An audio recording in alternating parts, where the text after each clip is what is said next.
Today in the Spare Tech Room, I'm going to tell you about how this tiny little piece of tech could very well possibly save your pet's life. What's up, my dude? Your friendly neighborhood Tony here, and welcome to the Spare Tech Room, where I try to channel the power of hyperfixation to hopefully help you make better tech choices. Now, if you're like me, you probably have a dog or maybe even a cat that just means the absolute world to you. And of course, as such, you definitely don't want anything to happen to them or for them to go missing. So what do? Normally, we get our dogs or our cats chipped so that if they do get lost and someone finds them, they can take them into a pet shelter. Then of course they have to scan the chip and hopefully your information's up to date so that the shelter can reach out to you and you can find your dog or cat. And that's all good and well. I love that. I have my dog chipped, of course. But what if no one finds them? Or what if someone does find them and is afraid of a strange dog or cat so they don't scoop them up to take them over to the shelter? Well, that's where this comes in. So what I have here is something that you've probably seen before if you're in the Apple ecosystem, if you have an iPhone, iPad, MacBook. It's an AirTag. And normally you would use something like this to help track your bag, your luggage, your electronics, whatever you have that you want to be able to track down if it goes missing. And what's more important than your little fur baby? Now, of course, these aren't specifically made to be used with pets. I think Apple has to technically say that so they don't get sued if something goes horribly wrong. And of course, I guess I should say the same thing. I'm not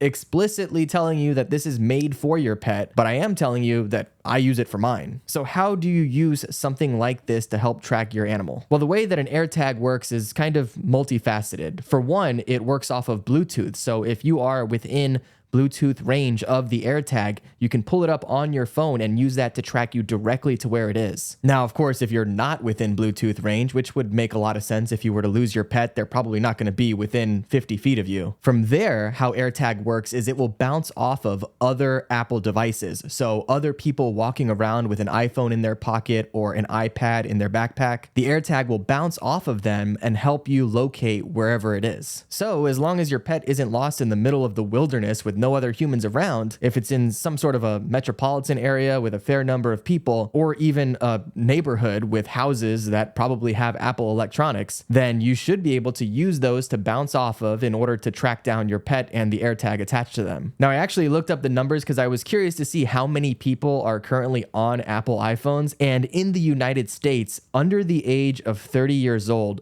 over 80% of people use iPhones. So definitely a fair number of people are walking around with iPhones in their pockets. So you have a pretty solid network to use if you're using something like an AirTag. AirTag also has something called lost mode that you can set up if you do lose the AirTag or lose your pet. And from there, anybody with an iPhone that finds it can scan it with their phone. They just tap it against their phone and it will pull up any information that you want to share with them, whether it's your pet's name, your address or phone number, and maybe even a message to let them know what's going on so that they can find you easier. So some really solid options and ways that you can track this thing and to have it be useful to you, especially when it comes to keeping track of your pets. So how are you going to attach this or keep this with your pet? You can't just super glue it to them or ask them to just hold on to it while they wander the streets. What I've been using for a while and what I'm not going to recommend to you today is something like this. It's a little plastic AirTag holder that you can attach to their collar. And this is fine, it'll work, it's super cheap. But the thing that I don't like about it is, one, it is super cheap. It's not super durable or anything like that. And also, it's dangling from his collar. So I don't know about you and your dog, but my dog likes to do this thing I call flip flapping,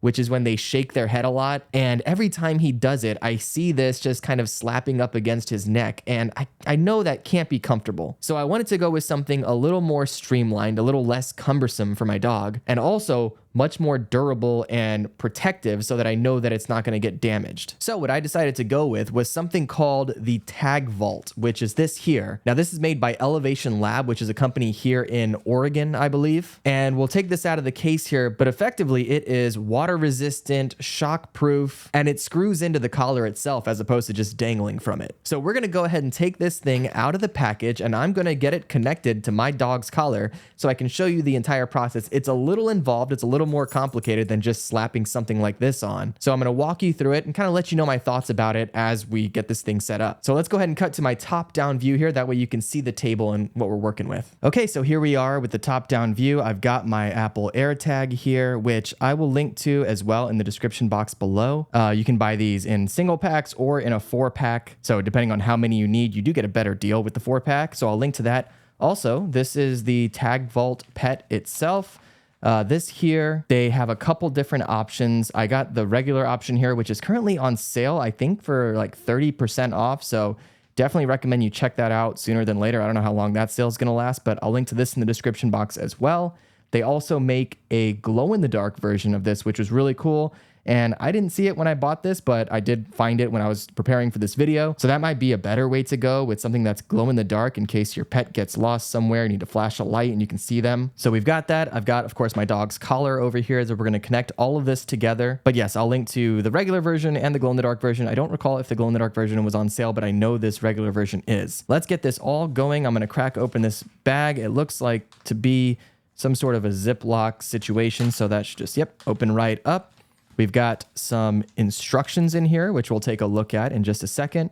We've got a little screwdriver here. This appears to be a star style bit. I'm not exactly sure what those are called, like a hex key or something like that. Anyway, we've got a bit there. We've got a bag of screws and another Allen key in here.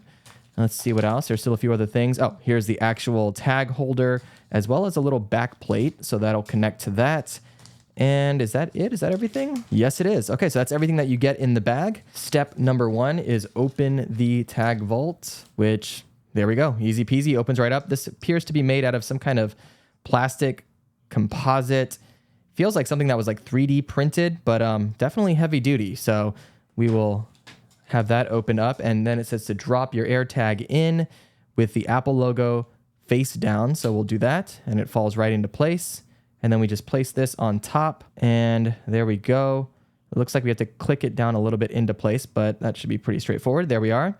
And then we'll take these screws out of here to seal this thing up. Let's get these all dumped out of there. And we've got a couple sets of screws here. We've got these smaller screws, which there are 5 of. Interesting. They gave us an extra screw. All right, that's cool. I like that.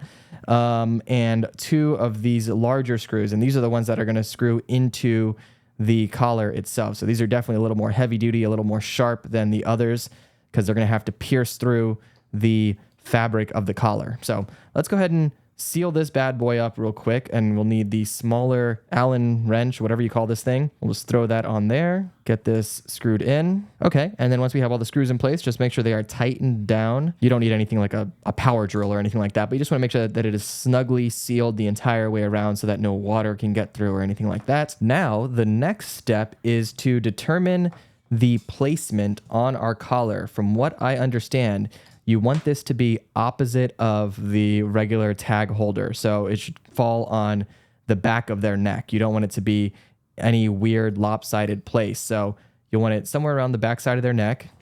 And here we'll need the back plate as well. So we'll grab that and line that up with this.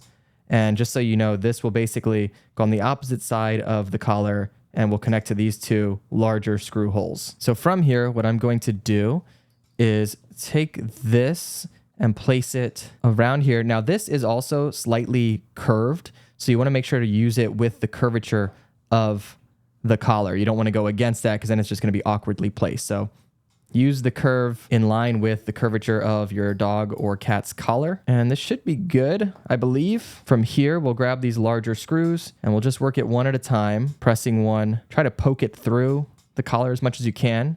This is going to require a bit of force, so it may be a little more difficult than you expect. And once it starts to poke through, you can grab your little collar tag here and then place that in and start to screw it all the way into that. There we go. We'll get that one in place. Now we'll line up the second one and try to do the same thing here. And there we go. This thing is not going anywhere. It is fully locked in. The good thing too is that these smaller screws are on the outside of the collar. So if you do need to replace the battery on your AirTag, you can easily pop these off and swap that out as opposed to having to completely undo and remove the entire piece. Now, I'll also say that this seems to run pretty flush against the back here. It does come up a little bit, but it's nothing crazy. I don't think it's going to irritate my dog at all, to be honest. And if for nothing else, it's going to be way more comfortable than having a big ol' keychain with an AirTag dangling from his neck. So I think this is going to be really solid. Again, I'll link to everything in the description box below, the AirTag holder, the AirTags themselves. But as far as this is concerned, so far, a definite recommend. It's a little difficult to put together. Like I said, you had to use a little bit of elbow grease to get this